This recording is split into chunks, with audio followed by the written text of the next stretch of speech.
I'm about to go to Egypt tomorrow, and in this video I'm gonna tell you like why and also how this is gonna generate me thousands and thousands of dollars and help me with my business and help me delegate tasks to different people and overall automate my business and drive revenue up. If you guys don't know, my name is John Aziz. I have an Airbnb arbitrage business. That's my main source of income at the moment. Generate like 40-50K a month depending on the season. Right now we're diving into slow season, so it's a little on the lower end. So I'm gonna tell you how this trip is gonna change me, how this trip is gonna change the directory of my business and the direction that it's going, and how it's actually gonna be fun and it's also gonna be productive. So when I'm taking trips, I usually just take trips out of fun, but this one's gonna be productive. So I'm going to Egypt.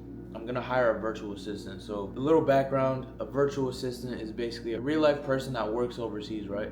Virtual doesn't mean it's AI. Virtual just means they work over the computer. So you might be asking like, why would I choose someone in Egypt over someone in America? Like, what the fuck is the point? Aren't they less skilled, less qualified, etc.? Well, actually, I'd argue that they're more qualified. The reason I'd say, look, so let's say I hired someone here in America, right? I pay him $20 an hour to do a virtual assistant task. So then let's do a little bit of math, right?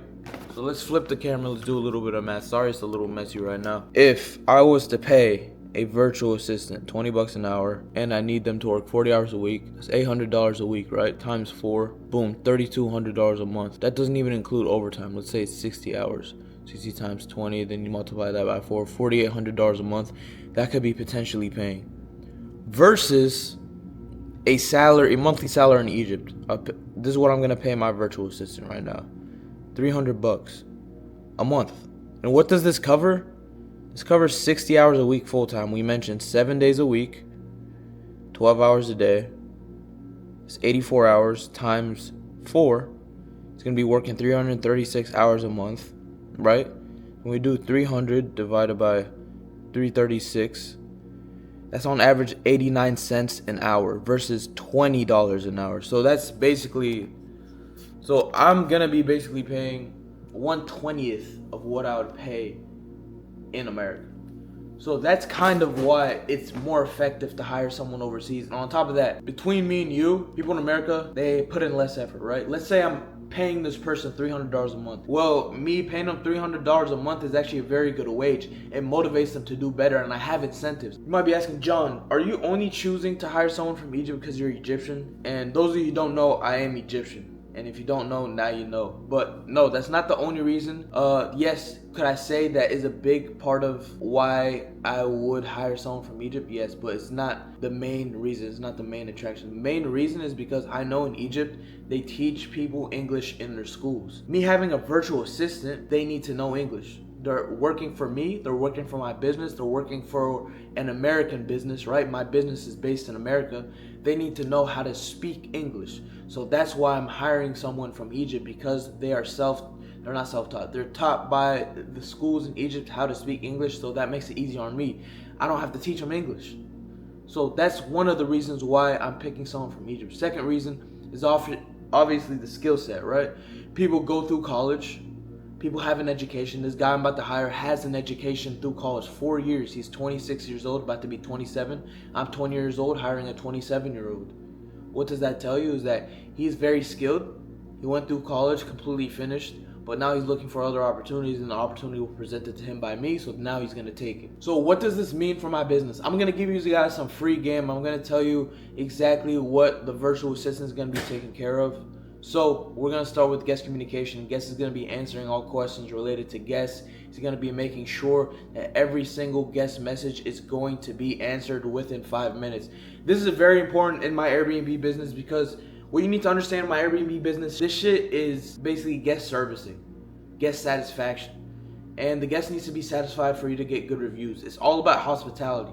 If you don't have good hospitality, then you don't even have a business. When you're looking into Airbnb, you want to get into Airbnb, you want to get into real estate, specifically Airbnb, you need to understand you're going into a hospitality business. So you got to stay on top of that shit. You got to be nice to people, got to be charismatic, got to know how to talk to people, got to know how to problem solve, because when people come to you with their problems, you need to know exactly what to say to rebuttal to fix their problem. And with that being said, when you're looking for a virtual assistant, when you're looking for someone to work for you, whether it's for your Airbnb business or not, you hiring a virtual assistant is going to be a very good part of your business. Even if it's not for an Airbnb business, you need to make sure these people know how to critically think, know how to problem solve. Because if you're hiring someone for your business to take care of problems, to answer people, and to talk to people, how the fuck are they going to do that if they have no communication skills, if they don't know how to talk to people, if they don't know how to problem solve? Those main 3 key points are why I'm hiring this person, because and that alleviates my time so that I don't have to worry about solving these fucking problems, so I can focus on growing my business as a whole. Guest communication is not going to be the only thing they're taking care of.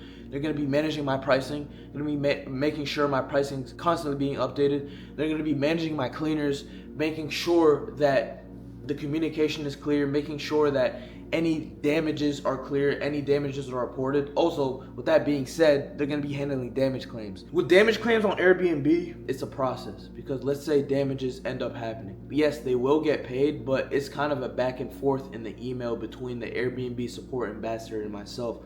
So me having the virtual assistant in order to take that to rebuttal, to create evidence, to create invoices and stuff like that really helps me as a business owner, because that saves my time. Overall, what I'm trying to say is this whole situation of me hiring a virtual assistant is to alleviate my time so I have more time to work on my business versus working inside of my business. And that's called growth. You guys are seeing me grow as a business owner. You guys are seeing me grow my fucking muscles. You guys are seeing me grow as a person in general. As you are growing your business, as you are making more money, don't think, this was my mindset in the beginning when I first started my business. I'm making money now, so let me take care of everything so I can make money, as much money as possible.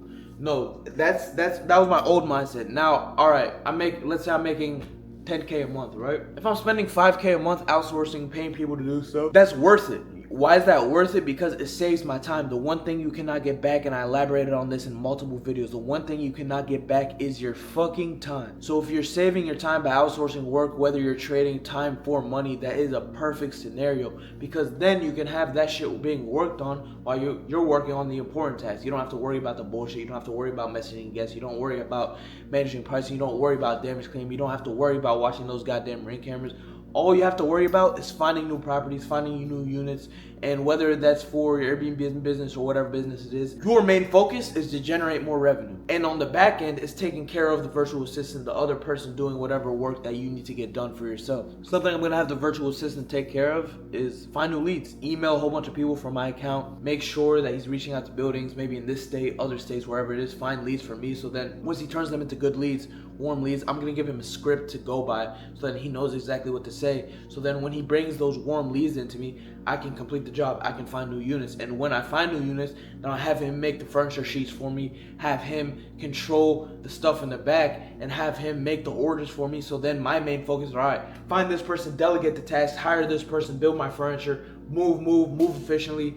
Then when it's time for me to set up the properties, they get set up by my handyman, they get set up by my cleaners, etc. And then after that, I get the photos from the photographer. I pass the photos on to my virtual assistant. My virtual assistant posts it on Airbnb, gets the whole listing on there, the description, the pricing, etc. Because I'm going to teach them the above. I'm going to have them handle my entire business. And as I keep growing, I'm going to have my main virtual assistant turn into a manager, and then have him manage other virtual assistants. So now you see like how companies hire, right? Companies start small. First, I did everything myself. Then I hired a cleaner, do the cleans for me, outsource for me. Then I hired a handyman, do the maintenance for me. Then I hired a virtual assistant. After the virtual assistant, promote him to manager.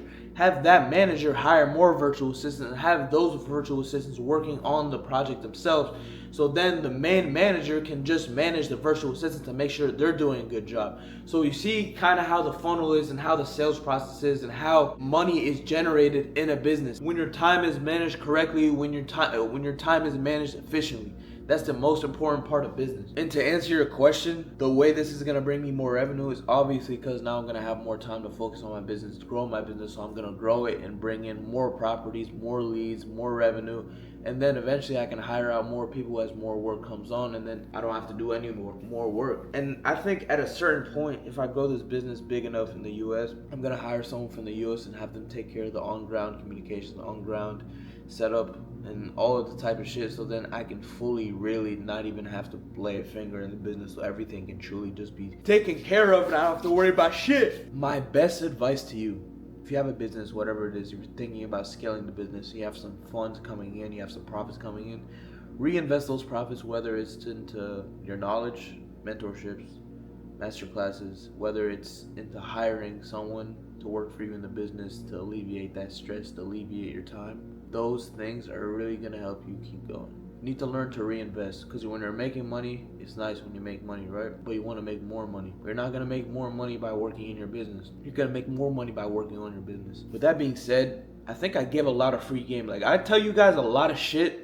that my mentees pay for. And they might be watching this video, and that's alright, because you realistically can't replicate a person, but you can replicate a business. Me telling you guys about my business, thing I do in my business, you can replicate the same thing. In my mentorship, in my course, I teach people how to do exactly what I did, A to Z, how to start, how to scale, how to automate an Airbnb business was exactly what I'm doing. I record these YouTube videos to prove that is what I'm doing, because I don't like the facade, I don't like lying, I like to show full transparency in my business. And if I fail, I'm gonna show you guys the failure too, and if I have successes, I'm gonna show you guys the successes too. So that's what's important when you're operating a business, being transparent, not fucking lying about numbers, not lying about people working for your business, not lying about in general having a business. Because I know the beginning when I first started this shit, there's a lot of people, I cut off a lot of people, because not because they didn't believe in me, a lot of people didn't believe in me, because they seen the progress and they seen the work and they seen that it was a proven concept. But to my face, they would say, John, like, can you teach me? I'm trying to learn, I'm trying to get into what you're doing. But then behind my back, they're like, John's lying, John's not making money, this, that, and the third. And I especially see it from feminine males. What I mean by feminine males, this is a bit off topic. Feminine males are males that talk shit about other males to impress a woman. What the fuck is wrong with you guys? If you're talking shit about your homie, if you're talking shit about somebody doing good to try to bag a bitch, I don't even know, bro. Your head is completely lost. You need to rethink your life. You need to rethink your actions. You need to rethink every single thing that you fucking do. But with that being said, if you guys want to learn directly from me, make sure to DM me on Instagram. My DMs are always open for any and all questions. Also, I will attach a rental arbitrage 101 mini course. It's literally, I'm gonna have it priced at like 10 or 15 bucks, the price of a fucking Chipotle bowl. It's gonna teach you the basics of rental arbitrage. Also, it's gonna give you a call with me. So if you want a call with me, I'm actually gonna hop on the phone with you, or Google Meet, whatever the fuck is easier, so that I can guide you through the process. Any and all questions, write them down, so then when you hop on the call with me, I can give you as much game as possible. I'm trying to help you guys out. It's fucking $10, $15 is not gonna fucking help me. Trust me, I spend that shit in a fucking second. Every day, I probably average spend like I spend at least $200 a day. I probably spend $200 to $500 a day. So your little $10, $15 is not gonna help me. It's actually gonna help you. So if you have any questions, leave them in the comments below. Like and fucking subscribe, because I make these videos. I take time out of my day. I don't get paid to do this shit. Show some fucking support. Lock the fuck in. 2025 is coming real soon. Let's make some money.